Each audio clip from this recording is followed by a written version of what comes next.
Hello everyone, আসসালামু আলাইকুম। আবারও চলে আসলাম নতুন একটি ভিডিও নিয়ে। আজকে আপনাদের সাথে দুধে হঠাৎ করে যদি ছানা কেটে যায় তাহলে সেই ছানা দিয়ে কিভাবে খুব সহজে মিষ্টি বানিয়ে নেবেন সেটা শেয়ার করব। সাথে আরও শেয়ার করব আমি এই মিষ্টি বানানোর সময় দুইটি ভুল করেছিলাম, যে দুইটি ভুল আপনারা মিষ্টি বানানোর সময় করবেন না, তাহলে আমি যে প্রবলেমগুলো ফেস করেছি সেগুলো আপনারাও ফেস করতে পারেন। তো চলে যাচ্ছি মেন ভিডিওতে। আমি এখানে 1 লিটার পরিমাণ দুধ নিয়ে নিয়েছি। আমি আসলে দুধ নিয়েছিলাম অন্য কিছু বানানোর জন্য, কিন্তু একটু পরে দেখি দুধে ছানা কেটে গেছে, এই কারণে মিষ্টি বানানোর আইডিয়াটা মাথায় চলে আসলো। তো কিছুক্ষণ আমি দুধটা এইভাবে জাল দিয়ে নিচ্ছিলাম, তারপর একটু পরে খেয়াল করলাম যে দুধে ছানা পড়া শুরু হয়ে গিয়েছে। পুরোপুরি ছানাটা পড়ে যাওয়ার পরে চুলা অফ করে আমি একটা ছাঁকনির উপরে সুতি কাপড় নিয়ে নিয়েছি, এর উপরে আমি ছানাগুলো সব ঢেলে নেব। এরপর একটু ঠান্ডা পানি নিয়ে তারপরে ছানার উপরে দিয়ে দিব যাতে ছানাটা ঠান্ডা হয়ে যায়। এরপরে খুব ভালো করে কাপড়ের মুখটা আটকিয়ে ছানার ভিতরে যত পানি আছে পানিটা চেপে বের করে ফেলতে হবে। এখানে খেয়াল রাখবেন, আপনারা যত বেশি পরিমাণে এটা চেপে পানি বের করে ফেলতে পারবেন মিষ্টি কিন্তু তত বেশি স্মুথ হবে। তো আমার এখানে একটু ভুল ছিল, আমি আপনাদেরকে বলেছিলাম না যে আমি এখানে দুইটা ভুল করেছি। একটা ভুল ছিল, আমি যখন চেপে চেপে এভাবে পানি বের করে নিচ্ছিলাম তখন ধৈর্য সহকারে আরেকটু টাইম নিয়ে আমার আরেকটু পানি বের করে ফেলা উচিত ছিল। তো এই যে ছানা থেকে পানি চেপে নেওয়ার পরে আমি ছানাটা একটা প্লেটে নিয়ে নিয়েছি। তো এখন এগুলো খুব সুন্দর করে হাতের সাহায্যে ম্যাশ করে নিতে হবে। তো ছানার ভিতরে যদি আপনারা দেখেন হালকা হালকা পানি রয়ে গিয়েছে, তাহলে একটু ছানাগুলো হাত দিয়ে ছাড়িয়ে দিয়ে তারপরে ফ্যানের নিচে দিয়ে রাখবেন, এতে আর একটু পানি শুকিয়ে আসবে।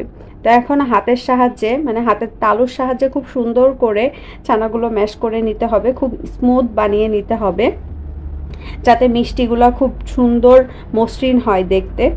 তো এই ক্ষেত্রেও আমি একটু সময়ের অভাবে মানে খুব বেশি টাইম ধরে ম্যাশ করে নিতে পারি নাই। তো আপনারা খুব ভালো করে ম্যাশ করে নেবেন, এটা ছিল আমার সেকেন্ড ভুল, যেটা আমি খুব কম টাইমে আসলে ম্যাশ করে নিয়েছিলাম। আপনারা একটু বেশি টাইম ধরে ম্যাশ করে নেবেন।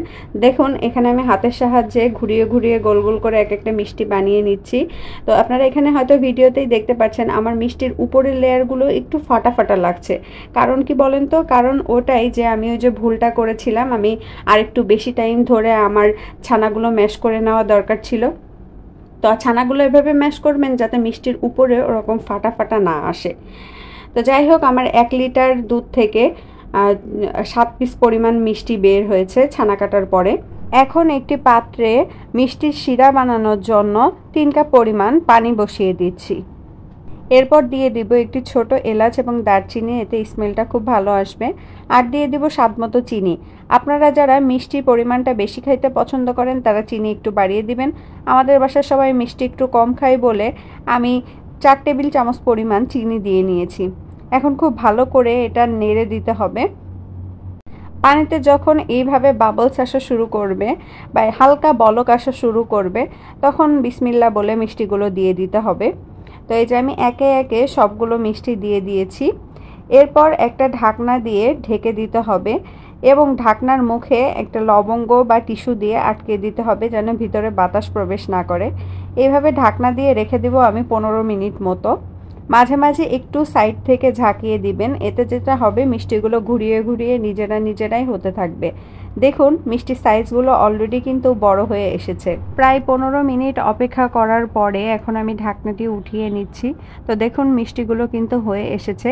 এখন একটি বাটিতে এগুলো সুন্দর করে উঠিয়ে নিব এবং এগুলো ফ্রিজে রেখে দিব আমি 7 থেকে 8 ঘন্টার জন্য, যাতে মিষ্টির ভিতরে চিনির শিরাটা ভালো করে প্রবেশ করে। তো আপনাদেরকে আমি 2টি ভুলের কথা বলেছি। একটা হচ্ছে ছানা থেকে পানি যখন আমি চেপে বের করে নিয়েছিলাম তখন আরেকটু সময় নিয়ে আমার পানি বের করে নেওয়া উচিত ছিল, কারণ হালকা হালকা পানি থেকে গিয়েছিল। আরেকটা যেটা, আমি যখন ছানাগুলো ম্যাশ করে নিয়েছিলাম ভালো করে ম্যাশ করতে পারি নাই, আরেকটু বেশি ভালো করে ম্যাশ করলে এই যে মিষ্টির উপরের লেয়ারটা খুব মসৃণ হতো। যে আমি 1 পিস মিষ্টি নিয়ে আপনাদেরকে কেটে দেখাচ্ছি। মিষ্টি কিন্তু খুবই স্মুথ হয়েছে, খেতেও খুবই ভালো হয়েছে, কিন্তু জাস্ট উপরের লেয়ারটা ফেটে ফেটে গিয়েছে, অতটা মসৃণ হয়নি আমার ওই 2টা ভুলের জন্য। মিষ্টি বানানোর সময় আপনারা এই 2টা জিনিস খেয়াল রাখবেন, আপনারা ভুল করবেন না ইনশাল্লাহ। তো আজকের ভিডিওটি এই পর্যন্তই। ভালো থাকুন সবাই। আসসালামু আলাইকুম। আল্লাহ হাফেজ।